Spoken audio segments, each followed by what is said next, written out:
ერთ გადაცემაში ასეთი რამე თქვი, გოგებაშვილის შეხედულებით თავისი დედაენა არასოდეს იყო დასრულებული პროდუქტი. მას თვითონვე მიაჩნდა, რომ ის ყოველთვის ექვემდებარებოდა განახლებას. როგორ ფიქრობ, თანამედროვე გამოწვევებს ფეხი უნდა აუწყოს დედაენა? აი, უხეშ მაგალითს ვიტყვი, რომ ფილთაქვას ნაცვლად, რომელიც ბავშვებმა იციან ფილთაქვა რა არის, მე მგონი უმეტესობა მარიცის. უნდა იყოს პლანშეტი, უნდა იყოს რამე გაჯეტი. ძალიან მიყვარს გოგებაშვილი და აი უამრავი რაღაც მაქვს. ყველაზე მეტი გონი მაგის ნაწილი მოგწაკითხული არის, ხო და მქონდა ეგეთი ერთ-ერთი ოქროს წესი, რომ დედაენაში არაფერი არ უნდა იყოს ნახსენები ისეთი, რაც ბავშვის ლექსიკიდან არ არის. რაც ბავშვის იმასაკობრივი ჯგუფის სამყაროში ტრიალებს იმ სიტყვებით უნდა აკეთილინებე და იმ სიტყვებს მოერგე შენ, იმ ტერმინებს მოერგე შენ. და არა ახლებს ნუასწავლი ჯერ. ხო და რა ვიცი, ყოველი გამოცემის შემდეგ ადამიანი ანახლებდა დედაენას. ყოველ გამოცემის შემდეგ აახლებდა. როგორ შეიძლება ესეთ ადამიანებმა პირველით ეხლა რო ენახა თავის დედაენა, პირველით თვითონ იტყოდა რომ ეს რა დაგემართათ ხალხო. რა გჭირთ? ანუ თუ მე გიყვარ ვარ, მაშინ რაც მე დაგიბარე ისაკეთე კაცო. ანუ განაახლე მუდმივად რა, თუ ჩემი ხათრი გაქვს.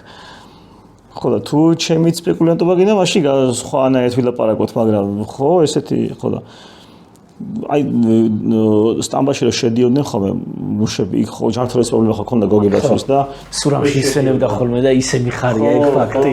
აი გიჟდები, რამდენი წავიკითხავ, სიამაყის ის მომდის ხოლმე.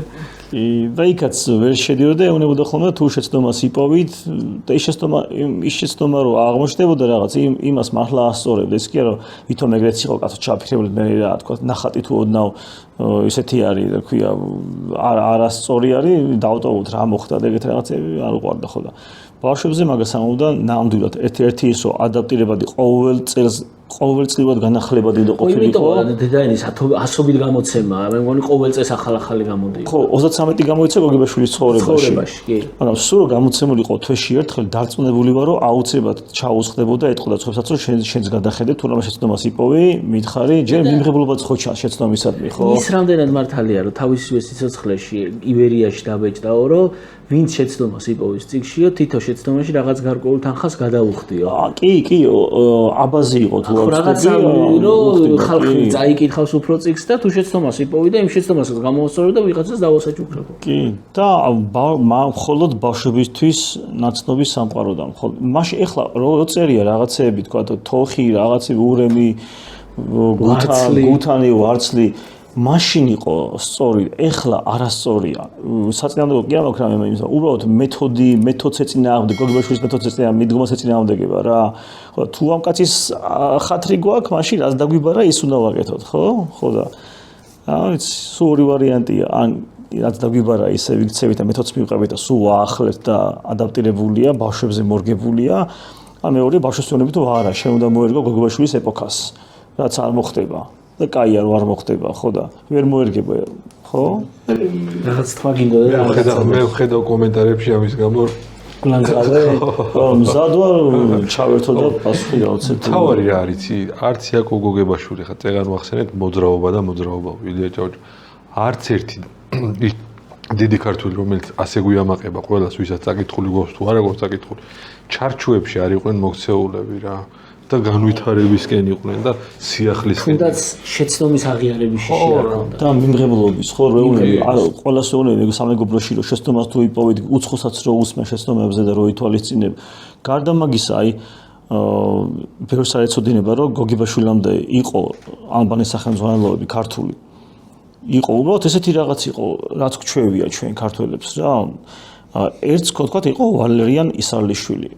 და ქონდა პირველი ხო და გეტყვით რატო გვესმის პირველად ეგ ჩაოლებრიანობა პირველად გესმის შენი პრობლემა არ არის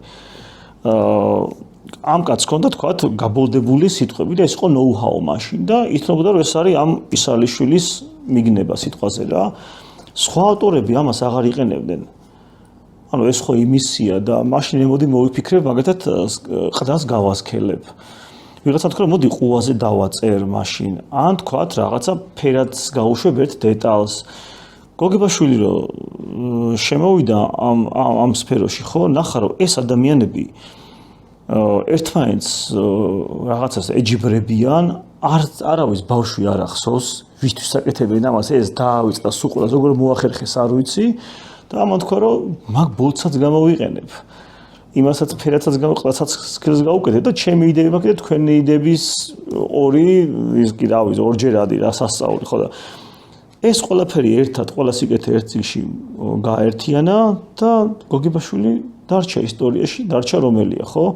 ხო და ეს იყო სიახლეები, კი არ თქვა რომ მე რო დავიბადე, იყო ეგეთი სახელმძღვანელო. ეხლა წარმოიდგინეთ, ალბანი იყო ესე. კაცი რო ეწერა, წაიკითხა ესე. კანი, ანი, ცანი, ინი. ესე და საწყალი ბავშვები წარ. ანუ ეგ არ ვიცი. ხო, ესე აკითხებდნენ ხოლმე. ხო და რო ეთქვა რომ ეს ხო ტრადიციულია, მე რო დავიბადე, ეს დამხვდა და მე როგორ შევეხო ეხლა ამას და თავდაყირა დააყენა ყველაფერი, კაცო, საწერიბადეც მოიფიქრა და სასწაულები იქნა, ხო? საამბანო მწკრივი დასვა, ლოგიკური თანმიმდევრობით და ხო და თვითონ იყო პირველი ინოვატორი კაცო გოგებაშვილი და თვითკრიტიკულიც იყო და განახლება რო უყვარდა.